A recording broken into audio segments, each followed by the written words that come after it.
Olá, muito boa tarde pro senhor, pra senhora, pro amigo, pra amiga. Boa tarde, meu amigo Percival. Boa tarde, você veio trabalhar. Oi, gente, tudo bem? Passando hoje para contar uma história do saudoso Marcelo Rezende. Corta para mim, dá trabalho para fazer.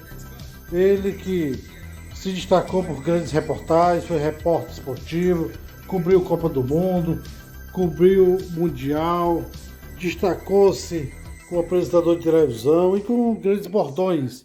Ele que nasceu no Rio de Janeiro, cresceu sem gostar muito de estudar, mas tornou-se um dos maiores apresentadores da TV brasileira.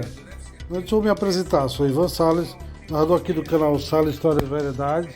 Convido a você a vir conhecer mais conteúdos do nosso canal, inscrevendo no botãozinho vermelho aqui embaixo, inscreva-se aqui, ó.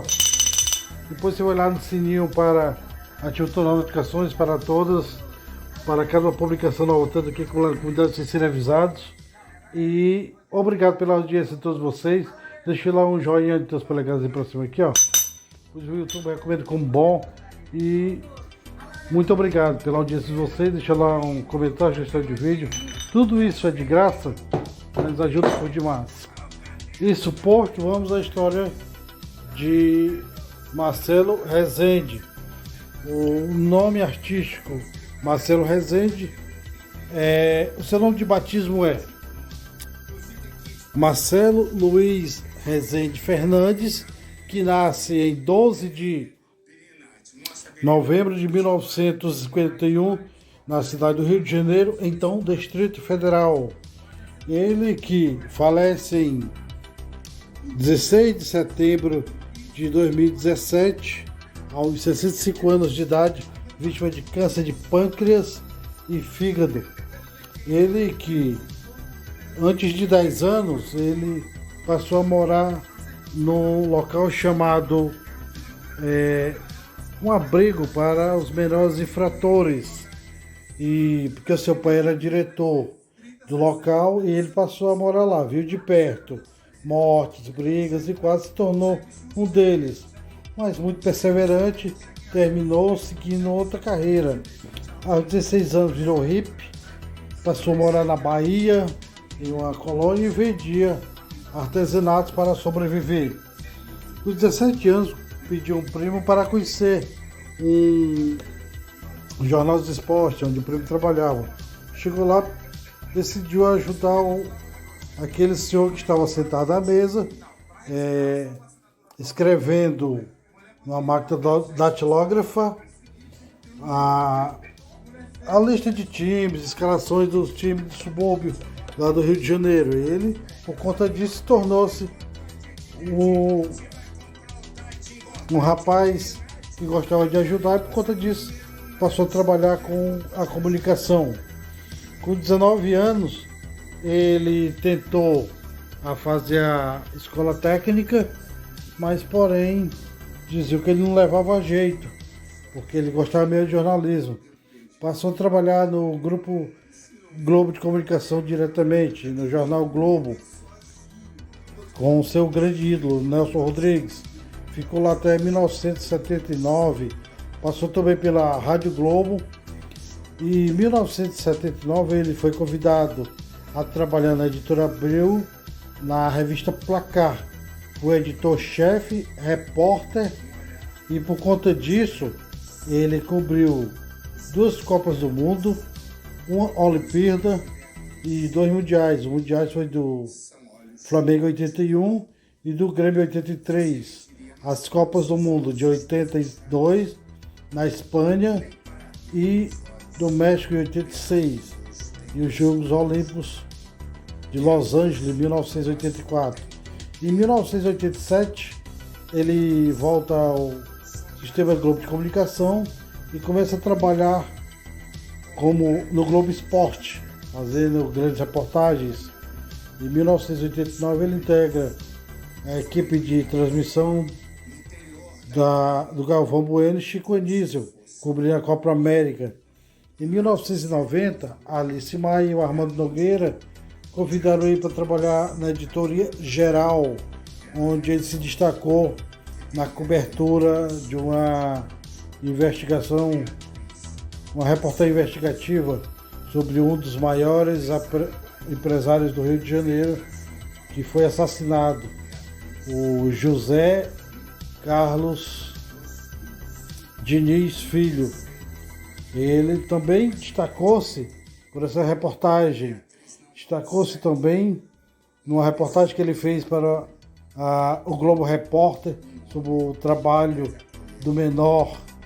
Em 1993, ele descobriu os sequestradores do empresário, acho que é Roberto Medina, onde eles estavam lá no Paraguai. E foi ele com a equipe dele, da Rede Globo Televisão, juntamente com os policiais no aeroporto lá de Assunção, eles foram presos lá no Paraguai. Passaram 2 dias presos, mas foi explicado, foram soltos. Em 1993 ele descobriu o paradeiro do PC Farias, o homem que deu a liberdade, como o PC Farias fugiu do Brasil. Encontrou ele lá na Buenos Aires, na Argentina. Em 1994 ganhou um prêmio por conta das reportagens.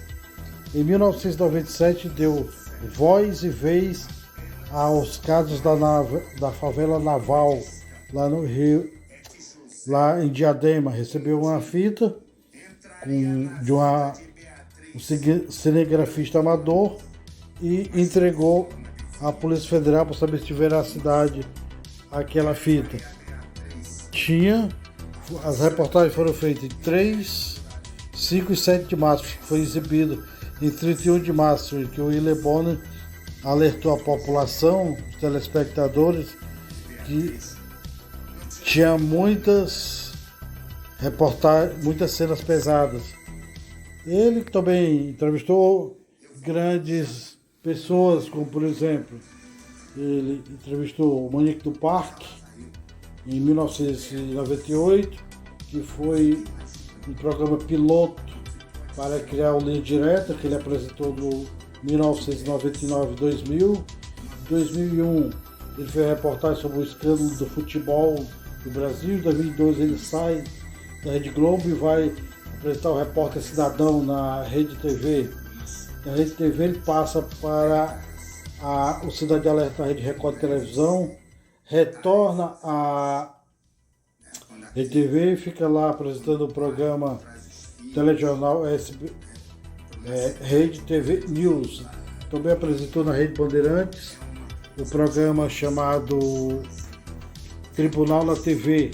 Em 2012 ele volta para Rede Record Televisão fazer o Repórter Record Especial, Domingo Espetacular, e com a apresentação do Cidade Alerta até seu falecimento em 2017, quando ele descobriu o programa de câncer de pâncreas, no que ele deu uma entrevista para o Domingo Espetacular, falando sobre seu problema de saúde. Ele que é pai de 5 filhos, Diego, Marcela, Patrícia, Carolina e Valentina, de 5 mães diferentes. Morreu, tinha 2 filhas, 2 netas e uma repórter, com o nome Adriana Rezende, no Rio de Janeiro. Ele que defendia as mulheres, ele que em 2013, 2014 foi o auge do Cidade Alerta, nas coberturas das manifestações sobre a política do Brasil, que ele defendia a pena de morte e era contra a reforma da Previdência Social. Então, isso é um pouco da história do Marcelo Rezende. Obrigado pela audiência dos amigos.